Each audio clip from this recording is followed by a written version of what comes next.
Hunt with passion. Never stop casting. Chase the dream. Welcome to Season 3 of Musky Mastery Outdoors, sponsored by Joe Bucher Outdoors, #1 in big game fish products.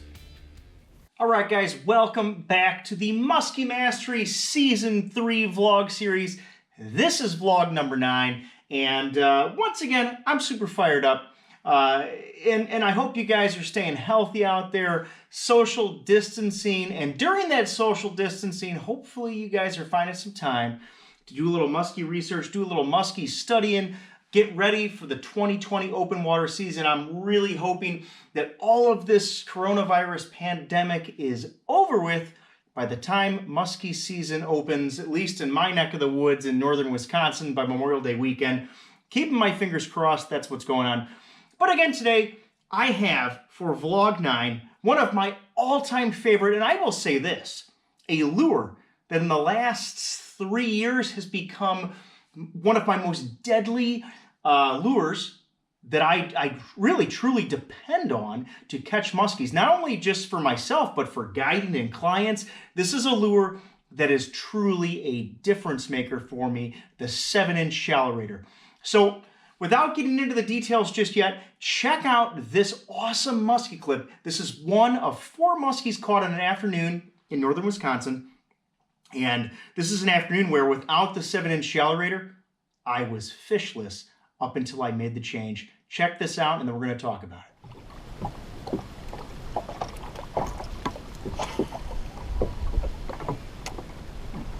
I pulled a muscle in my neck there. Ooh. Tough life. Working jerk bait, yeah. That's what you're telling me. So there's a rockfish and a weedfish now. Now that blows the top. Dang, there's another fish. Oh. Another muskie on the reef. Another muskie on the reef. Wow, she is just bulldogging me, guys. Oh, she's hooked all right. Oh. Wow. Stay hooked. That's a nice one. That's a nice fish. Hope I can keep her hooked.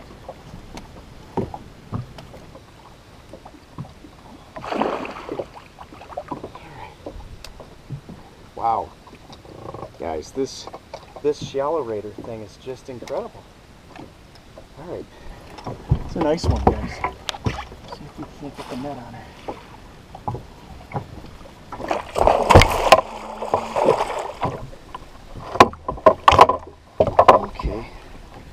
Now I got my hands full. Now I got my hands full. Oh boy. She's caught on something. Shoot. That's not good. There she is. Oh, if this fish stays hooked. I mean. Oh no. Boy, am I having my hands full with this muskie. Get in here! Oh my gosh. That was not pretty. Caught under the boat. I mean, when you're by yourself, I guess you're just thankful when you can get them in here. Oh, she was on the trolling motor over there. Oh, the vantage is twisted. She was in the trolling motor. Wow, that's a nice fish, guys. Holy smokes! All right, well, we got her. As Chris Godorsey says, we got her, Joe. We got her. We got her. Godorsey will probably hate me for saying that. Oh, look at the size of that one. Guys, wolfpack muskies on rock reefs. That is just awesome. Not my best net job, but we got the job done. Holy cow, was that sweet. They're just smoking that ShallowRaider tonight. Gorgeous fish. Let's get her back. All right, guys, so pretty sweet strike and fight there. And as you saw, I had my hands full. When you're fishing solo, and I actually should definitely do a vlog about how to net muskies, fishing solo, because things are totally different. That'll be coming up soon, don't worry. But I had my hands full with this muskie, and it was a muskie that came off rock structure. And, here's the scenario. It's a northwest wind. We have light wind. It's like 5-10 miles an hour in July. I'm the only guy on the lake. I'm on one of my favorite musky lakes. And this is a lake that I know really well. I mean, I know all the spots. There's a great diversity of spots too. I've got a lot of really good weed spots. I got a lot of really good rock spots. And on this particular day, under what I would say are pretty normal musky fishing conditions, we didn't have any front coming in.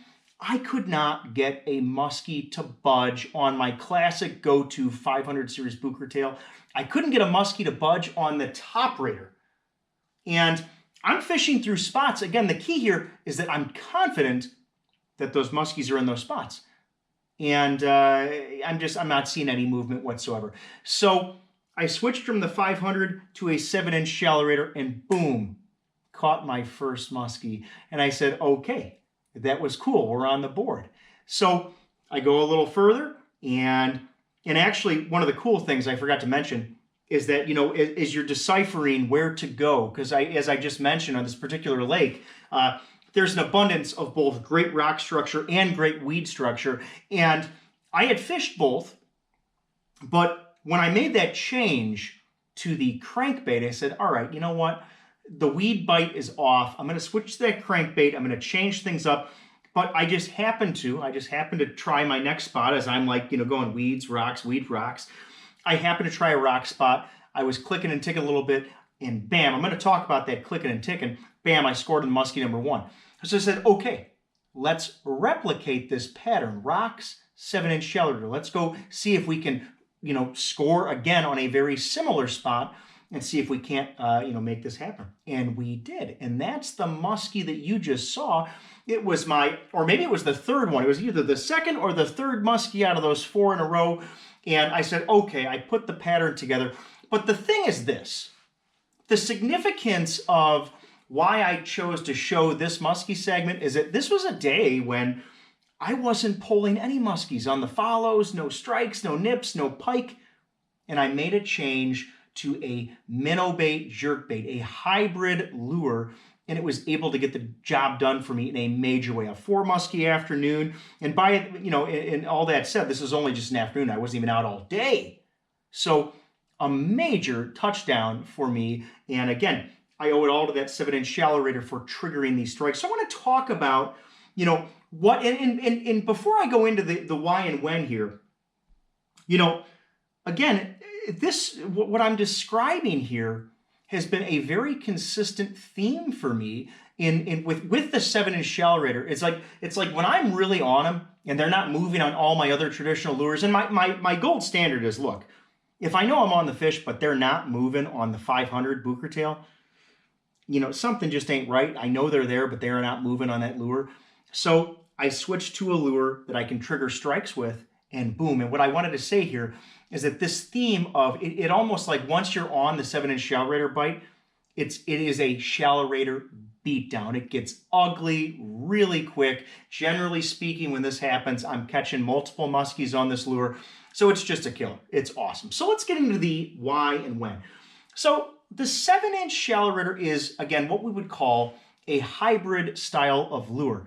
It's a minnow bait. It's also a crankbait. And one of the really neat things that I have picked up from fishing with Joe Bucher, literally, not just the television show, but fishing with Joe Bucher, the Hall of Fame legendary angler, is to treat minnow baits as more than just jerk baits. When I was younger, I made the mistake of fishing a ShallowRaider as just a jerk bait the entire way back to the boat.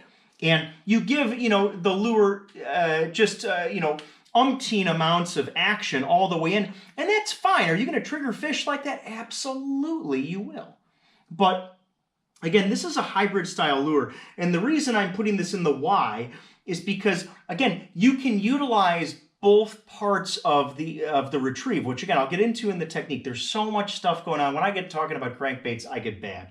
But again, this is a hybrid style lure that can trigger strikes from muskies on the minnow bait, jerkbait side of it. I'll call it the jerkbait side, where you're pausing the lure in place, but you can also trigger those strikes on the straight retrieve when you're cranking a crankbait. And again, I'm using this lure, to sum up again, when muskies aren't reacting to straight line lures, and by straight line, I mean muskies aren't eating my 500 booker tails, my top raiders, my lures that, here's your boat, okay? My lures that come in on pretty much a straight line. This would be the 500 series booker tail. And I've drawn this scenario a couple different times for you guys, but here's a lure that doesn't come in. The 7-inch ShallowRaider does not come in on a straight line. It's pause, pause, pause, pause, glide, jerk, pause, and then crank. And it's got that C shape. There's the 7-inch SR. So that's the difference. When muskies aren't responding to lures that come in on a straight line, whatever that might be for you, that's when I'm switching to the 7-inch ShallowRaider. And again, this is in scenarios too when I'm super confident that muskies are there. What do I mean by that? Well, for example, if I've got, let's just say I've got a reef here, okay? I've got a reef, and I know there are muskies. This is a pretty bad muskie drawing. I know that I've got some muskies here. Those are beautiful muskies. I know I've got some muskies, and John Seeger, I will get some musky magnets that I can move around. But you get the point here. And the idea is this: let's say that I fish around this spot once. I go all the way around this reef one time, and I don't raise anything. And I'm telling you guys, I know those muskies are there. I get real weird. I mean, the wind is right. All the signs are there. The bait fish are there. Everything's there. Maybe I'm seeing them on my side imaging, and yet they don't respond. That is when I am snapping on the 7-inch ShallowRaider and I'm going to work, okay? Now, we'll talk more about this as we go. So that's the why and when. It's when I'm confident and I'm not getting the movement that I want. I'm going to have to go in and roll the sleeves up, so to speak, and dig them out, okay? So, oh my gosh. I mean, the 7-inch ShallowRaider, it's like, whoa. This lure is, again, one of the most versatile lures that I fish. It is at home in the weeds. It's definitely at home in the rocks. And it's also at home over open water. It's just like that perfect size. I troll this open water. I cast it open water for suspended muskies around clouds of bait fish. I actually really prefer many times the 7-inch ShallowRaider for open water fishing because it doesn't go very deep. It has a max running depth of like 3 to maybe 4.5 feet. And that's really cool because, a lot of times it's easy to fish underneath the muskies when they're suspended. So this lure makes sure that I'm not doing that. It stays up nice and high in the water column and muskies can key in on it and just slam it. But rocks and weeds for sure. Now, I want to spend most of the time in this vlog here, I've kind of laid out the scenario of when I'm loving to fish the 7-inch ShallowRaider. But I really want to talk about the technique more so than anything, because this is the most important part. And the technique I am talking about, and I'm going to steal the line from Joe Bucher, is the hybrid technique, okay? Technique. Make that look a little nicer. This is the hybrid technique. And the hybrid technique involves two things, okay? It involves an initial strike triggering protocol, if you will. A pausing, jerking, pause, jerk scenario where you're leaving the minnow bait. And that's one of the beauties of the 7-inch ShallowRaider. Stephen Paul and I recently put a podcast out, and one of the user questions was, okay, you got 3 different crankbaits. Which one do you go for? And one of the things we talked about the 7-inch ShallowRaider and why it's so deadly is because it's so versatile. But one of the things, though, is it's not super buoyant. It is buoyant, but you can really modify it. We're going to talk about that in the modification section. But one of the beauties of the 7-inch ShallowRaider is when you're working it in a jerkbait fashion, when you pause it, it will, rise very slowly. And that's one of the things that I love about the lure, that it does have good buoyancy, but it's not just boom. It's a slower rise. And the whole key with that is keeping the lure in the strike zone for a longer period of time, especially when you've got finicky muskies that aren't moving. So the hybrid technique, again, is this. It's a series. It starts like this. I'm going to try to draw this out. So here's my boat. I'm going to draw my boat in. I should, my Ranger's blue. I'll draw my Ranger in blue. Here we go. So here's my Ranger. Here's the old E-Tech on the back. And it starts off, and I do this the same. So I'm going to say this is the same whether I'm fishing weeds or rocks. It doesn't matter. The hybrid retrieve is just fantastic because you really have like 2 retrieves in one, and you can really maximize your efficiency to trigger those strikes with this lure. It's a beautiful thing. So it is a real, when I cast it out there, cast the 7-inch ShallowRaider out there, and I usually go 1, 2, 3, 4. And what I'm doing is I'm actually just popping the lure in short bursts. I'm getting it to, go, stop, dive, stop. And you can vary your the length of time that you're allowing the lure to pause in place. And so anyway, it's drive. So we'll just call it, I'm going to call it drive forward, pause. And then maybe it goes this way, drive forward, pause. Drive forward, pause. And I'd call this, instead of drive, I'm just going to change that to jerk forward, pause, jerk, pause, jerk, pause. And I usually will give it, and you will see this, you already saw this in this opening video clip. I'll give it a couple quick jerks, 1, 2, 3, and then what I'm going to do now so this would be, we would call this, just kind of, this would be your strike triggering jerks and pauses. This is going to be phase 1. And phase 2 of the retrieve is very, very critical. This is called the pause. And on the pause, what I like to do is generate some slack in the line, either by moving the boat forward with my trolling motor. Literally, a lot of times I'm casting slightly right of perpendicular with the boat. So again, if you're looking at this, here's 90 degrees, and I'm usually somewhere in this 45-degree range or something like that. And what that allows me to do is when I'm moving the boat forward, even if I'm moving into some wind current, I can generate some slack in the line. You don't always have to have forward movement to do that, but it really helps. And what I'm going to do is generate some slack in the line, and I'm literally just going to whip the slack. I'm going to whip the slack in the line. It's a very delicate little whip of the slack. I'm going to roll a clip right now. Now you are watching me go 1, 2, 3, 4, 3 or 4 jerks and slack. Whip the slack line. You almost wouldn't know I'm doing it. Now we're back.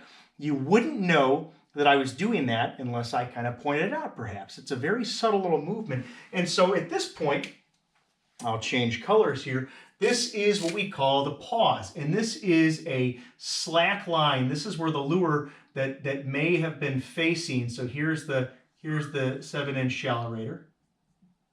Here's the 7-inch SR.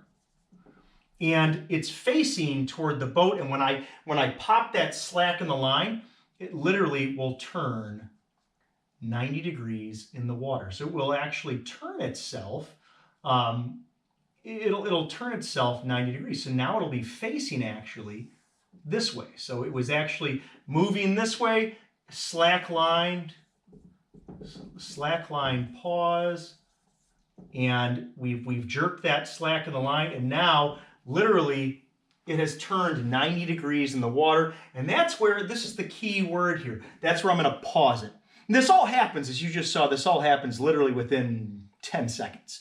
It's 1, 2, 3, 4, slack line, whip it, pause it, and then, and I don't have enough space here, then you're into what I would call phase 2 of your retrieve. So phase 3. So this is phase 2.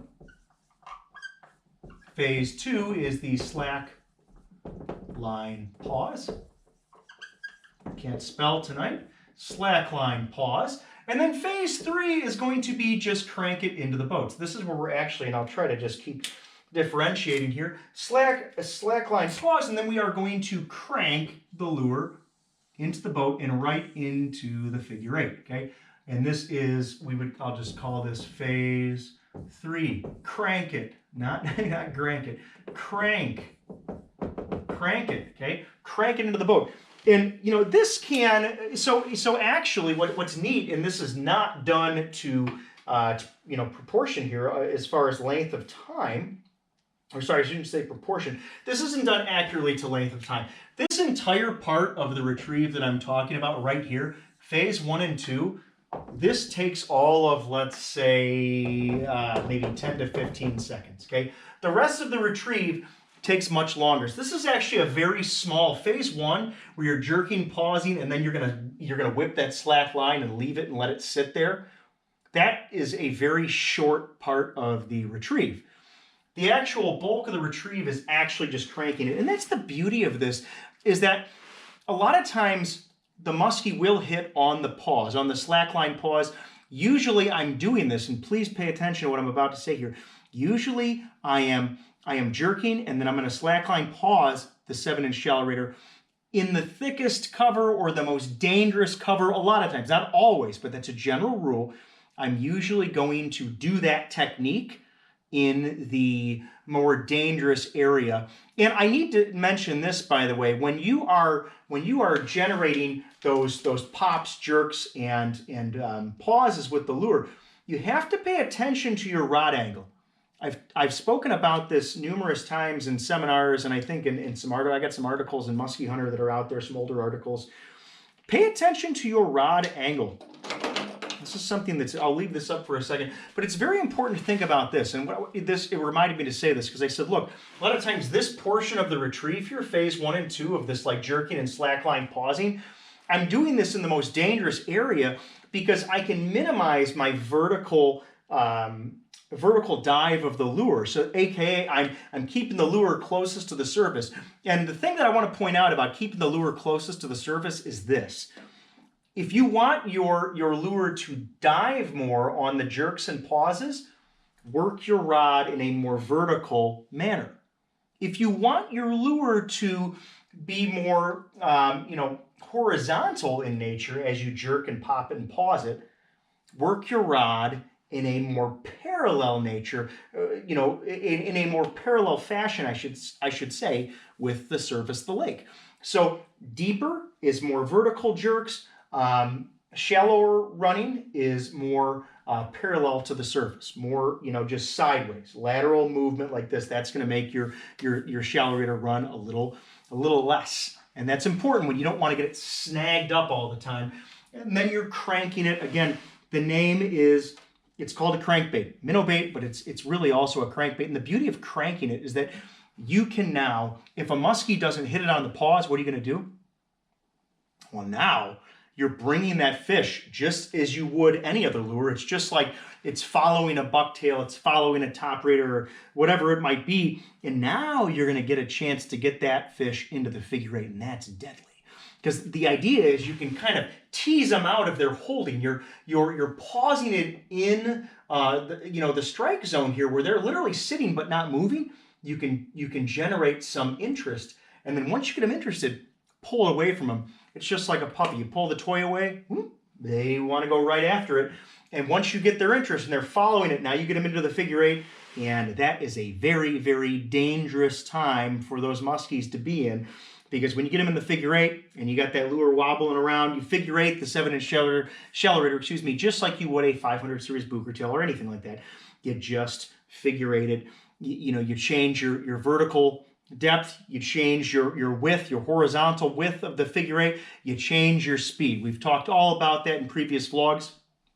And so if that's a new topic, go back and check out some of the other vlogs that I'm talking about the bucktails. So again, that's the hybrid technique. I hope that makes sense. Now, the last thing I'm going to talk about as far as technique is this. And we're going to need a new clean erase board for this. I'm going to have to erase this stuff. So I guess I'd say as far as technique is concerned, we've gone over that hybrid part in detail. But the other part, and if you guys have not, as I segue into this, if you have not bought this book yet, and you are a musky fisherman or fisherwoman, if you have not bought Crankbait Secrets by Joe Bucher, it's not in production anymore, but you can certainly find it on the internet, on Amazon or whatnot. It is like the Bible. The crankbait Bible for fishing, and it's not just muskies. If you're into fishing for pike or bass or walleyes, this is a must-read book. And one of the things that we talk about, that Joe discusses in this book, is called making contact with the cover. Maybe I'll repurpose the title here. Contact with the cover. This is a very important topic and concept. Contact with the cover. And I would tell my students it's a W/, it means with. Contact with the cover. Now, it doesn't matter what kind of cover you're working. Let's just call this, we have weeds, rock, timber, okay? It does vary, I should say, a little bit in the way that you manipulate the crankbait around this structure, but as far as making contact goes, you will trigger strikes by making contact with the cover. Now, first thing you're going to say is, well, Chaz, the ShallowRaider has 3 treble hooks on it. How are you going to fish that around tight to cover and not get it snagged? Well, the key is understanding this. So this is a front view of the ShallowRaider, right? It's got kind of a rounded nose, and then it's got this somewhat of a square bill. Hiding behind the square bill, so now just imagine this, okay? Hiding behind the square bill are all of the trebles. And take a look sometime. Those treble hooks fit easily. They should, if you're outfitted correctly with a ShallowRaider, whether you're modifying it with different hooks or whatever you're going to do. Those treble hooks fit behind the diving lip. Okay? They fit behind, now it looks like Thomas the Tank Engine.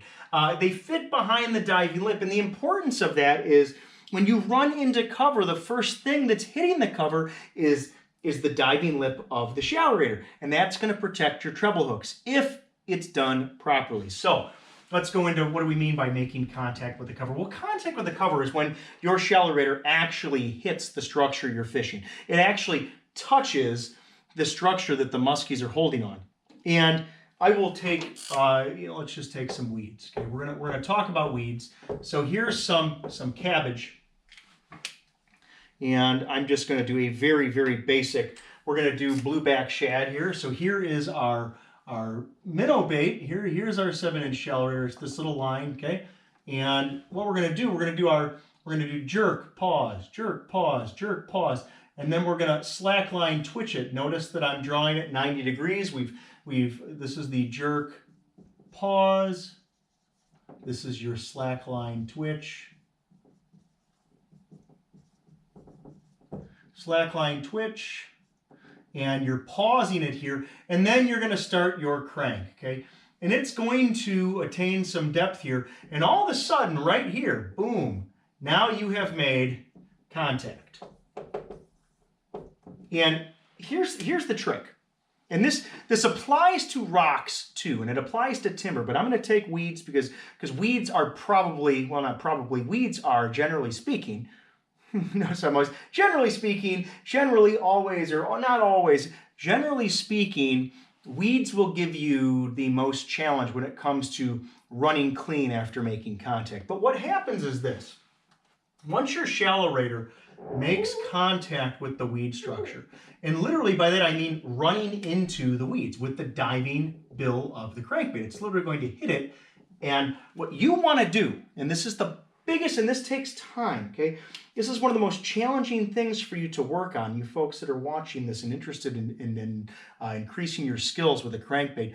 One of the most challenging things to do is when you feel that lure stop, there's some resistance because it's run into some weed cover, do not set the hook. Most anglers, when they start fishing ShallowRaiders in weed structure, and I'm talking to them about making contact, they feel those weeds and bam, they set the hook into the weeds, and all that's going to do is drive your crankbait right into the weed structure. It's going to foul it up terribly with weeds. It's going to get all over the trebles, and you're going to say, what the heck, Chaz? Like, I thought you told me. No.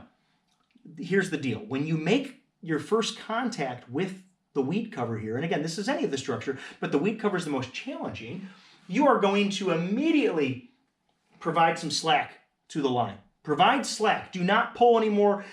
Sometimes what I will do is literally lean forward and give some slack to the ShallowRaider. And the idea, what's going to happen is this, and this is really cool. It's going to, instead of pulling it forward any further, and by the way, what's happening right now is that all those nasty weeds that you just ran into, you barely have now collected just, if you did this correctly, just collected on the diving lip. All the treble hooks are now protected. It's genius mode. By providing the lure slack, what it's going to do is you're going to utilize the buoyancy of the lure, and it's going to float up, and actually, I should say, you watch these in the water, it's actually so cool. They actually float almost backward. They back themselves out of the snag. And it's literally going to leave the weed debris behind. And what I do then is provide a couple really violent and quick rips of the rod tip. After I've allowed a second or two of slack to let that ShallowRaider rise up and away from the snag, I whip it a couple times. And what you're doing during that whipping phase is you're clearing off what we call clinger weeds. You're making the lure go back and forth very violently. You're clearing any clinger weeds that may still be on there. And then, boom, you're down into cranking again. And up, hit a weed. You're going to do the same thing again. Provide some slack, let it float out of the cover, whip it, clear any clingers off of there, and then, boom, you're going to drive it back down, and let's say I skipped that weed. I missed that one. Okay, if I'm running clean, I'm just going to keep cranking, and I go right up into the boat, into the figure eight. There we go, like that, okay? You're going to go right up into the figure eight. That is called making contact with the cover. If this were to be, I do the same thing with rock structure, although it's much easier when you're making contact with rock structure in some capacities because you're not dealing with clingy weeds all over the treble hooks, but what you will deal with is actually getting the lure stuck in craggly, real jagged rock. So when that happens, when I hit, again, I'm going to let's pretend this is a rock structure, for example. When that happens and I'm fishing rocks and I feel I'm stuck, allow some slack in the line. Don't freak out. Don't set the hook into the rocks. That's going to put a big mess together. If you can, try not to. Allow your lure to rise up and out, up and out, up and out of the cover. And keep cranking. And if you don't make any more contact, just finish cranking it up, go into that figure eight, and hopefully you will contact a muskie either in the beginning, the contact part. But again, it's something neat about making contact with the cover that I think is really just powerful when you're triggering strikes, because you think about these critters you're trying to emulate, whatever it might be. And by emulate, I mean you're trying to you're trying to copy the behavior of whatever prey item a muskie might be feeding on. Perhaps in the weeds, it is some sort of, let's say it's a bluegill or panfish, and maybe they're looking for weevils or some sort of bugs. Maybe because these fish are actually making contact with the weeds. They're brushing up against the weeds. If you're fishing the rocks, maybe you're trying to mimic a smallmouth bass looking for crawdads. And the smallies are, if you've ever seen them, YouTube a video if you haven't seen them in real life doing this. They're flipping rocks over. They're looking for crawdads. They're scavenging. They're hunting, I should say, not scavenging. They're hunting, and they're making a mess all over the bottom. The prey items that muskies are after are touching the cover. So you want to try to replicate that with your lure. Okay. Now, let's get right into equipment. Everything's downsized, generally speaking, with minnow baits like the 7-inch ShallowRaider. Starting with the reel. We'll just talk reels really quick. I use the Daiwa Alexa 300H. It's a small reel. It's super lightweight. The gear ratio on that is 6.1 to 1. That is my preferred gear ratio. It's what I call the general middle-of-the-road gear ratio. The Daiwa 300H is what I like to do, like to work it with. And the rod is really critical here. St. Croix came out with a brand new series. If you guys haven't heard of this rod series yet, please check it out. It is unbelievable. It's called the Legend Musky Downsizer. It's inside the Legend Tournament Musky Rod family, if you will. It's inside the Legend family of rods, but it's a whole series of rods called the Downsizers. It's really cool, and that particular rod is the LMD, which I'm going to put that on the screen. I won't write it on the board. It's the LMD 710, medium power, fast action. Do not for 1 second think that a medium power rod is not powerful enough to tackle a 30, 35, 40, or even 50-pound muskie. It's not about that. The medium power is all in an effort to deliver the lure to your target effectively. It's made for effective delivery of the lure. Once the hooks are set, medium power is plenty to fight a big muskie. And the line, Joe Bucher Outdoors 65-pound test beast braid. I do downsize my line a little bit. I'm not throwing my typical 80. I am throwing my 65-pound test beast braid. And the leader. I oftentimes now have been going to a 7-strand. So JBO makes a really cool, it's a Musky 7-strand. It's their 9-inch leader. I'll leave a link to that in the description of the video. So that's kind of my equipment setup. Pretty basic, but again, the real key is the small reel and the Legend Musky Downsizer rod. LMD 710MF. M for medium power, F for fast action. Lastly, I'm going to wrap this whole thing up with talking about our modifications. One of the coolest modifications you can do is to apply some lead plumber's tape to the belly of your 7-inch ShallowRaider. What you're going to do with that is you're going to decrease the buoyancy a little bit. What that's going to do is decrease the buoyancy and increase your, what we call the hang time. It's going to, when we're talking about making contact with the cover, it's going to increase right here. It's going to increase your hang time, which AKA might give a muskie more time to seek out and eat your ShallowRaider. It may look like it's injured and dying. So you've got to play with, I'm not going to tell you how many pieces of lead tape to put on or where to put it on. That's up to you guys and gals to go, fill your sink up, fill your bathtub up, or just, if you've got multiple ShallowRaiders, just outfit them with this lead plumber's tape. It's actually pretty versatile stuff as far as, I shouldn't say versatile, it's durable. That's the word I'm looking for. It's extremely durable stuff. It doesn't fall off. Once you put this stuff on, can you take it off? Of course you couldn't. If you really were OCD like I am sometimes, although I haven't ever done this, you could probably use some like Gooby Gone and get the tape residue off of your ShallowRaider if you wanted it to return it to perfect, pristine fashion. But again, that's never going to happen once they get eaten up. But again, lead plumber's tape, check that stuff out. Hook size. 7-inch ShallowRaiders, I hope I'm not wrong with this, but I believe they come with 2/0 hooks. Now, everybody's like, well, if you change the hook so much on your ShallowRaiders, Chaz and Joe, why do they sell them with 2/0? Well, because there's times when I use the 2/0. The 2/0 would be your most buoyant version of the ShallowRaider. A lot of times I opt for a 3/0 hook, which is slightly heavier. And if you really want to decrease your buoyancy, increase your hang time, you're going to go with a 4/0 hook. So I manipulate those hooks all the time. I have multiple 7-inch ShallowRaiders. I have all different types of them. I've got them with 2/0, I've got them with 3/0, I've got them with 4/0. Are the factory hooks good? Yes. They're fantastic hooks to throw with the ShallowRaider. I use those, again, the 2/0 that come out of the box, primarily in thick weed cover. When I'm fishing rock structure, I'm going to use a 3 or even a 4 when I want less buoyancy. A couple of the things that I do. I put a split ring directly to, I put a split ring on the line tie. I feel that enables the ShallowRaider to move a little bit more freely. And again, I already talked about this. I'm using 65-pound test beast braid. I'm a big fan of the tannic brown in color. So guys, there you have it. That is my breakdown on the 7-inch ShallowRaider. This is truly a lure that gets the job done for me. I mean, I can't say it enough. This lure is just deadly.